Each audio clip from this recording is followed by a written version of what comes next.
I'm trying to prove $100 an hour is possible at low stakes. Throughout this journey, a lot of people have told me I'm right about a lot of things when it comes to poker, and I think that's true. I'm usually right. But today, I'm gonna take a different approach. I'm gonna talk about the 7 things I've been most wrong about at low stakes. These are the 7 biggest adjustments I've made to my game since starting the low stakes challenge. Let's jump in. All right, the first thing I've been wrong about is that image matters. I think sometimes we get too caught up that we are the hero in the story and that people are paying attention to the stuff we're doing at every twist and turn. It's just simply not true. One of the adjustments I've made is I've started realizing that people are the hero in their own story. So stuff that has happened to them at the table is infinitely more important than our own image. Let me explain with a couple hand histories. All right, so first hand here, we're playing 2-5. We opened up on the button with 7-6 of diamonds, and the villain in the small blind calls. And pay attention to Horace Horsecollar here in the big blind, because this is going to be the player we're going to play a pot with later. In this hand, Jack 9-4. You guys know how hard it was for me to make this flop not Jack 9 deuce. We're gonna c-bet our entire range. We're gonna choose a size where they raise off their strong stuff, call with their weak stuff, $20. Our opponent calls. Turn is a 3. Look at that sweet baby there. We pick up a belly buster here. We're going to continue barreling on this turn as a bluff because our opponent is capped. They would raise off a lot of their strong hands on the flop. They're not going to be folding hands like Jack X or flush draws or straight draws, even for a big bet on this turn. So we overbet, we go 150. Our opponent calls, and we're going to the river. We brick on the river. If we had a hand like pocket kings, pocket queens on this river, we may bet 400, 500, targeting a hand like queen jack, 10 jack, king jack. We don't think a jack is calling for all the money when we're bluffing, so we are going to go all in here, but unfortunately we are snapped off and our opponent chose 5-6 of spades. So one of those 2 combos, 5-6 of spades and ace-5 of spades, that actually make the nuts on this river. It's okay, sometimes we just run into the absolute top of range from our opponent. We still think we could have got Jack X to fold, but the crux of this is because of this hand, we think our image is shot. We got caught bluffing. Very next hand here, and we have 8-7 of hearts in the cutoff, and the villain who just bluff caught us last hand is on the button. Somehow he rat-holed. He went back down to $1,000 somehow.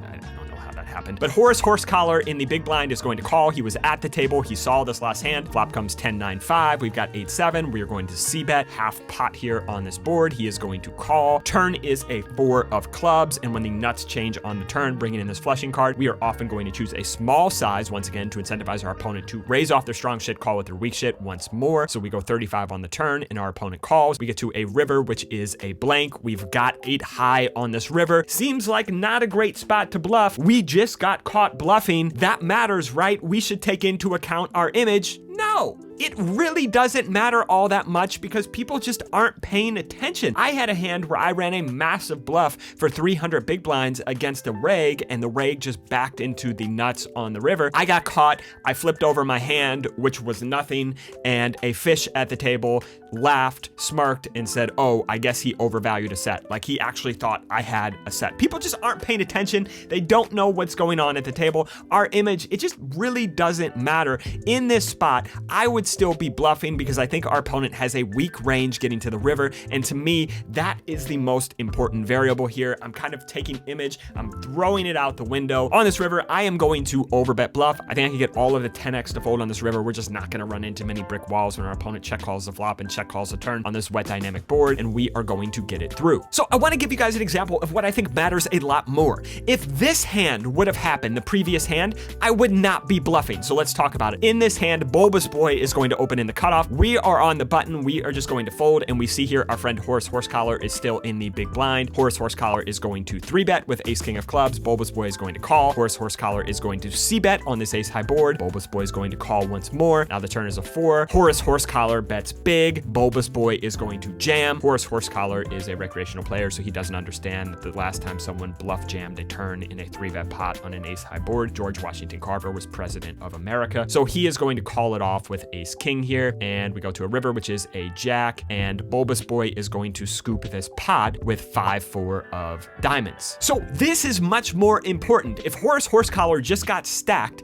in the last hand, if Horace Horsecollar just had a bad beat, if Horace Horsecollar just got shown a bluff windmilled in his face, I would not be trying to bluff this player for big sizes. This is where I would tone it down. You see the difference here. Situation 1 is when we got caught bluffing. Situation 2 2 is when something bad happened to Horace Horsecollar. I have found situation 2 is where players get much more sticky. They are much harder to bluff. I would tone down the overbet bluffing. I would tone down the big bluffs in general. Situation 1, where we get caught bluffing, if we are not caught bluffing against the player in the hand that we are currently playing a hand with, it just doesn't matter. People aren't paying attention. They're on their phones. They are the hero of their own story. If something bad happens to them, that's when we want to turn down bluffing. If we get caught bluffing, if we have a bad image, who cares?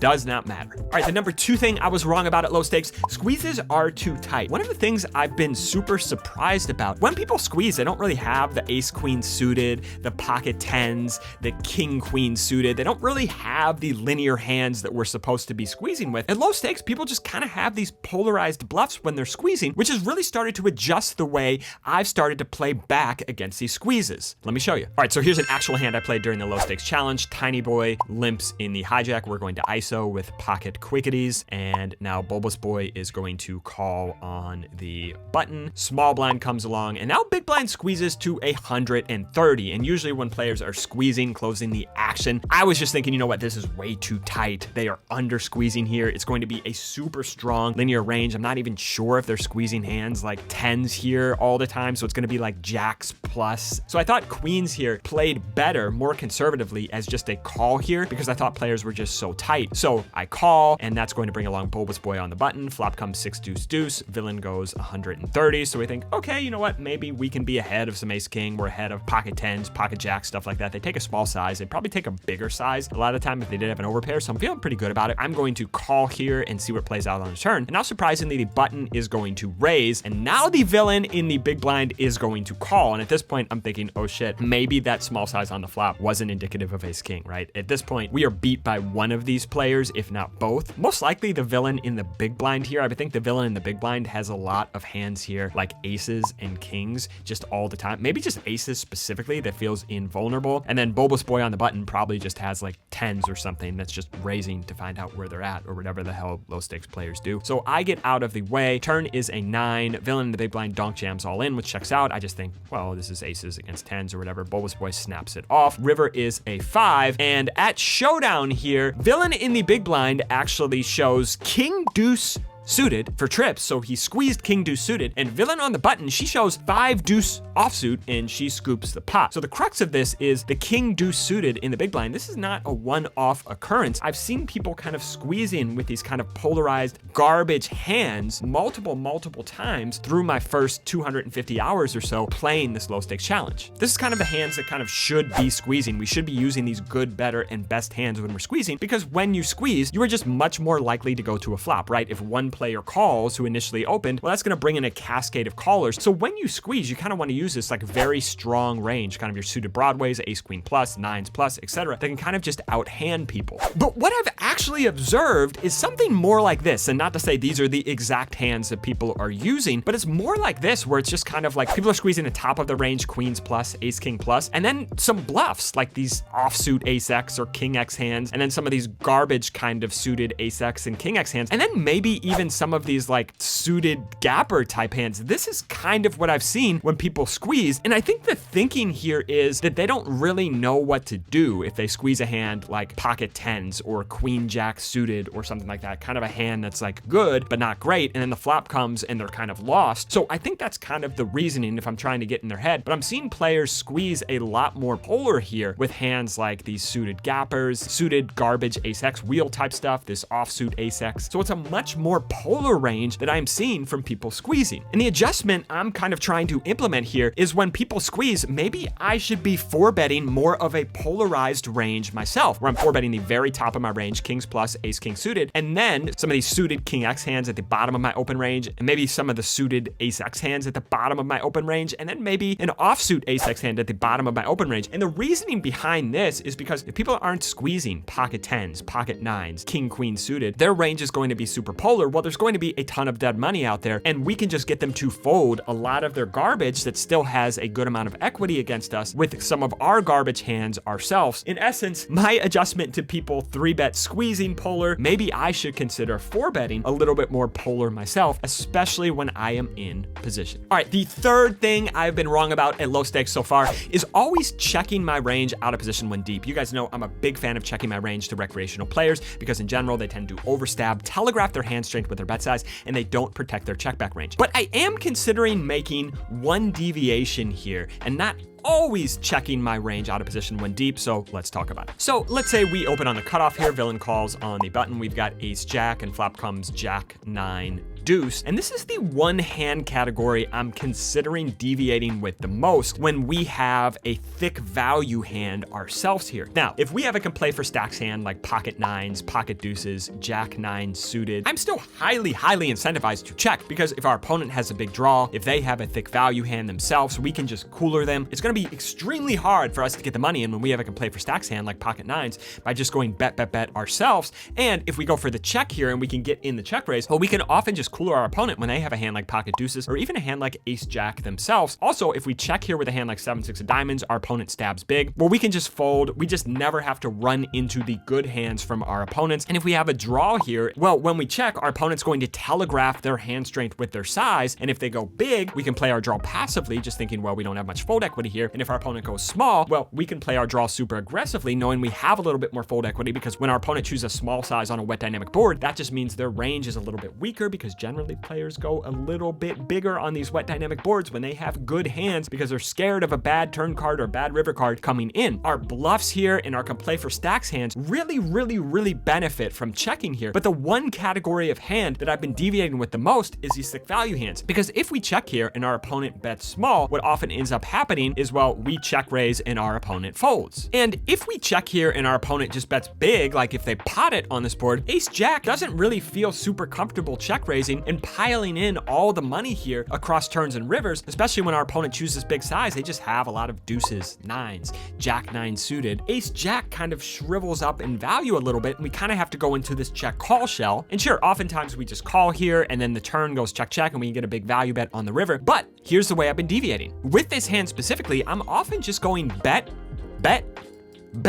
And you see, we can often get 3 pretty big bets, and sure, it's going to be hard to play for all of the money here, but oftentimes we can get 3 really big streets when our opponent does have a hand like king jack, queen jack, jack 10 that may just fold to a check raise or a turn barrel and is never folding if we just go bet. So still a really big fan of checking from out of position, especially the deeper we are, the more incentivized we are to check, particularly with our can play for stacks hands and our bluffs. But I have been deviating a little bit with these thick value hands because I think sometimes just going bet is the highest EV play, specifically with a hand that is top pair top kicker or top pair good kicker. All right, the fourth thing I've been wrong about at low stakes, they will never check back top pair or over pairs on wet boards. I've been surprised by this, but they will. They won't do this heads up, okay? They will not do this heads up, but when they are multi-way, I have seen quite a few players checking back top pair, good kicker, or an overpair, even on wet boards. So let me show you. So in this hand here, the villain opens in the cutoff, button calls. We're gonna come along in the big blind. Again, when we're squeezing, we want to be linear. We want to be good, better, best. All that upper left hand corner of the hand balloon chart, suited broadways, pocket nines plus, etc. Just because the player pool is squeezing polar doesn't mean we should be squeezing polar, right? We wanna squeeze linear because we're much more likely to see a flop. So this hand is not going to get squeezed, just a call here. And we're going to a flop pretty decent for us, and this one checks through. At this point, the turn is a 7, so I'm just going to come out and start betting here, trying to get value on this turn. The villain is going to call in the cutoff, which is great for us. And at this point, I think the villain in the cutoff has a lot of ace high type hands, maybe with a straight draw to go along with it, maybe a hand like ace 8 or ace deuce suited or something like that. And then I think he's got a bunch of flush draws here that may be checked on this flop on kind of a scary board. So I actually decided to just block tiny on this river, trying to get him to spaz. In retrospect, I think actually maybe just checking here to let him bluff all of his missed flush draws would be a better play, but I bet tiny in the spot, and villain raised huge. My plan was if villain raises, I'm snap calling, but he raised huge in the spot, which set off a few alarm bells, but you know what? The plan was let's get him to spaz, and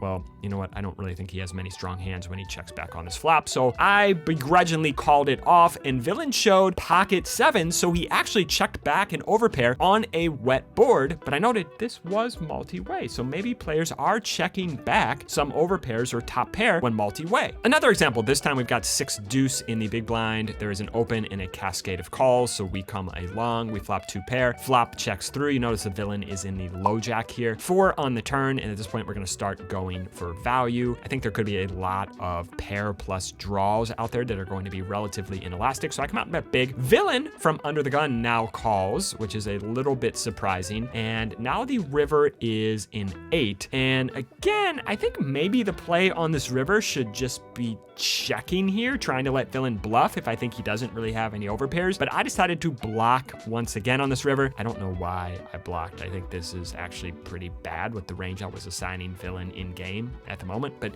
neither here nor there. I blocked, villain raised, and I couldn't think of any bluffs at all. I thought this was just always a hand like ace 5 suited or something like that. So I ended up folding here, and villain was kind enough to show pocket 8s, which was raising for very, very thin value, just showing that when multi-way, sometimes villains will check back stronger hands than I was giving them credit for. Now, again, I don't think this ever happens heads up, but multi-way, I've seen quite a few examples of this now. Let me show you what I'm doing differently in game. So in this hand, villain opens in the cutoff, who is a reg. Button is going to call, he actually was a bulbous boy. This is a real hand. The player in this hand was quite bulbous. Shout out to Albert, the bulbous boy at Hustler. And we call in the big blind here, and we flop the nuts. We check it over, villain checks back. Now we go to a turn, which is a 3 of diamonds here. So on this turn, I actually decided to check again on this turn because I'm starting to wise up and realize that, hey, maybe the pre-flop raiser can actually have some strong hands when they check back this flop. Maybe they can have some overpairs here. They're checking back the flop for pot control. If we check to them again, well, overpairs are certainly going to bet now on this turn. Flush draws are certainly going to bet now on this turn. And then we can put in the big boy check raise. So I check it over, our opponent stabs, and now we go for the big boy check raise on the turn here, and our opponent does call. So the adjustment I'm making here is I am checking turns again with both my bluffs and my value on the turn because I'm expecting the pre-flop raiser to have a little bit of a stronger range than I initially gave them credit for. And if they do have overpairs, if they do have draws, once we check again, now they're going to stab, and we want to check raise huge with both our bluffs and our value because generally our opponents are going to call one time on the turn to our big check raise. Then our value can just size appropriately on the river to get them to call with an overpair, and our bluffs on the river can usually just put in all the money, knowing that yes, they're checking back overpairs or top pairs sometimes, but they're not generally going to be checking back sets or straights. They just don't have that kind of discipline, so they still are capped, just a little bit less capped than we thought. Now on the river, we can often just size down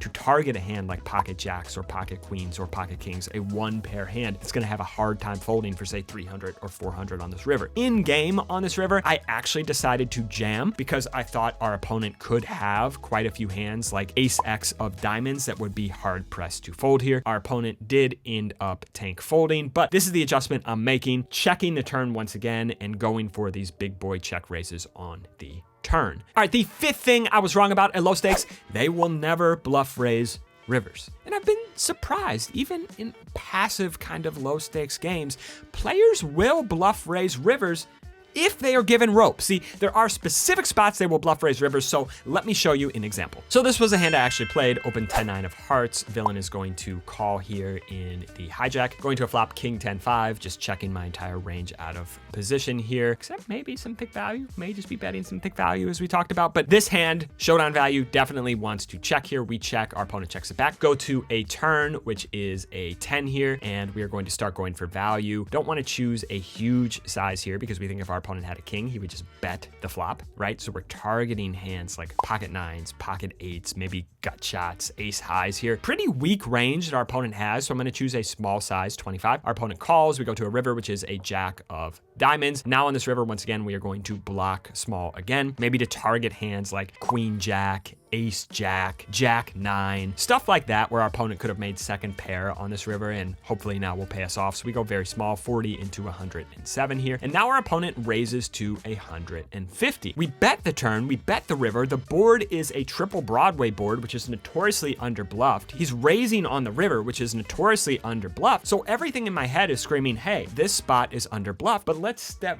back a second here because something interesting happened in this hand where we gave our opponent rope multiple times. If you think back on this hand, well, we checked on the flop, which gave our opponent a little bit of rope. We bet small on the turn, which gave our opponent a little bit of rope. And we bet small on the river, which again gave our opponent a little bit of rope. And where opponents will bluff raise the river is when pots are generally smaller and where they feel like you are a little bit weaker. And if you open that door, sometimes players will bluff raise. So in the spot, I thought, you know what? If this opponent did have a hand like ace-x of diamonds or a flush draw, well, he would often just stab the flop when we check to him. So what is he raising for value on this river? I don't think recreational players will raise thin here. I don't think a hand like ace queen is getting raised on this river. I think it's really a flush or nothing. And most of the flush draws pretty much just stab on the flop. So maybe a hand like jack 10, that's pretty much it. That's what he's repping. So I ended up flicking in the call here and our opponent showed ace 7 with the ace of diamonds. Rivers are massively under bluffed, especially if you take the initiative, if you're showing strength, if the pot is big. But if at any time you are showing weakness, you are giving your opponent rope, you are checking, you are using very small sizes, this is where opponents will start bluff raising rivers.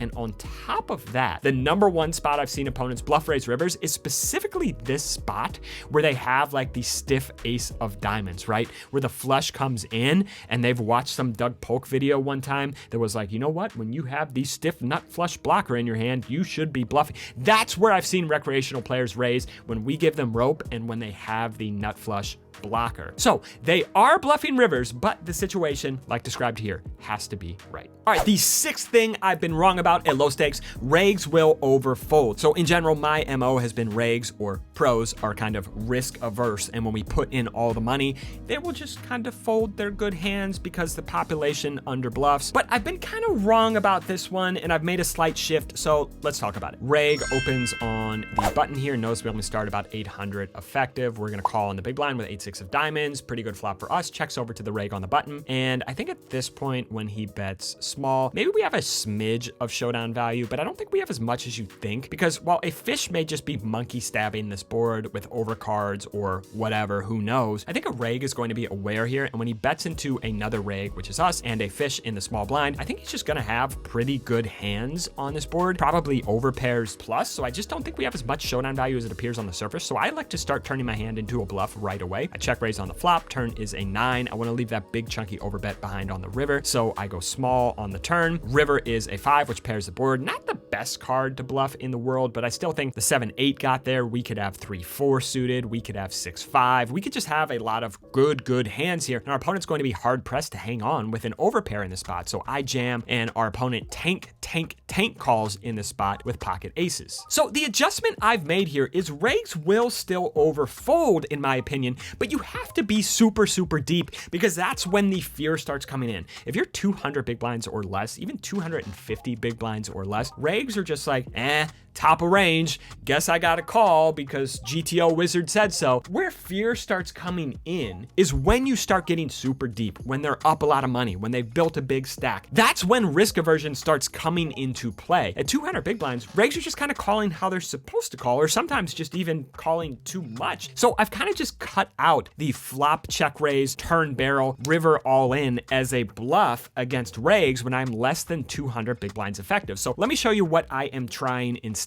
So if I could redo this hand, this is the line I would now take because I've seen this one get much more credit. This time we are just going to check call on the flop. Now the turn is a 9. And if the turn goes check, well, we have showdown value and we can just pray that the river goes check and we are good a lot of the times. And if our opponent bets the turn, what looks stronger than a flop check raise to regs who are aware of going on? A turn check raise. And this is how to start getting those overpairs to fold. I want to choose a relatively small size here on the turn, and then we can just jam the river. And in my estimation, when you're 200 big blinds, the check call flop, check raise turn line looks 10 times stronger to regs. So if you are going to make them play for all the money and you're less than 200 big blinds effective, this line absolutely maximizes fold equity because the check raise turn is so under bluffed by the population in live poker. You just get so much much more credit from the regs here if you are 200 big blinds or less. Now let's say same spot, except we're 300 plus big blinds. This is where I start to apply all the pressure from the flop, because now we've just got some room to maneuver. We can check raise the flop. We can choose a big overbet size on the turn. And now we've just got a huge bet to pile in on the river. And this is where I think we can get regs to fold all of their strong hands, where that risk aversion comes in. When we're greater than 300 big blinds deep, this is where I use that flop check raise, pile the turn, pile the river line as a bluff, because this is where I think regs start to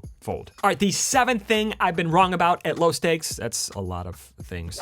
Bluff catching when you give fish rope is good. I'm not saying bluff catching is all of a sudden bad when you give them rope, because they still just monkey kind of bluff, but I think there is a better option sometimes. So let's talk about it. So I was running into this a lot. I would open with a hand like king deuce suited, villain would call, flop some showdown value with bottom pair here. So we're just c-betting our range where they raise off their strong shit, call with their weak shit, they call. Turn is an innocuous 4 of clubs. We've got showdown value. We want to funnel them into my favorite line in live poker, where we c-bet the flop, check back the turn, and bluff catch the river. And that's what happens here. We check back, and now our opponent just comes out and bets half pot on the river, which if you guys have watched these videos, you know it's just massively over bluff. They just have too many bluffs when they choose this half pot kind of size. So we are going to call, and all too often our opponent just says, oh, you're good, and then they flip over a hand like pocket sixes, and we inexplicably lose to a worse bluff here on this river, because recreational players are just monkey stabbing with pocket sixes, I guess. So I was losing some money here in these spots when bluff catching and just being shown better bluffs than my bluff catcher. So the adjustment I've made here, when I have a hand that can't beat middle pair, when our opponent comes out in this line where we check back the turn and they come out and bet half pot on the river, I am just bluff raising. Our opponent does not have strong hands. First of all, they would just raise off pocket tens, pocket deuces, queen 10 on the flop. And then on the river, when the flush comes in, if they do have a flush, they just often bet 60 or 70 or even $80 on the river. So when they come out and bet 40 bucks on the river, they are just monkey stabbing with a bunch of bluffs. And sure, sometimes we're good. Sometimes we just beat hands like king jack or jack 9 or inexplicable ace highs that are stabbing for God knows what reason. But I think it's even more profitable here in the spot when we have a hand that is worse than second pair, just turning everything into a bluff when our opponent has just announced, hey, I do not have any good hands ever. We can get our opponent to fold the pocket sixes, the 4x, who knows, whatever the hell else they're bluffing with. It doesn't really matter because they just don't have any strong hands here. So instead of bluff catching a lot in these spots, I am considering bluff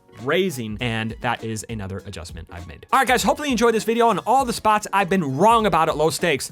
I'm not wrong very often, so hopefully you guys enjoy this, because it's gonna be rare. Either way, hope this video turns you into the biggest boy possible. Thank you guys, and have a gentle day.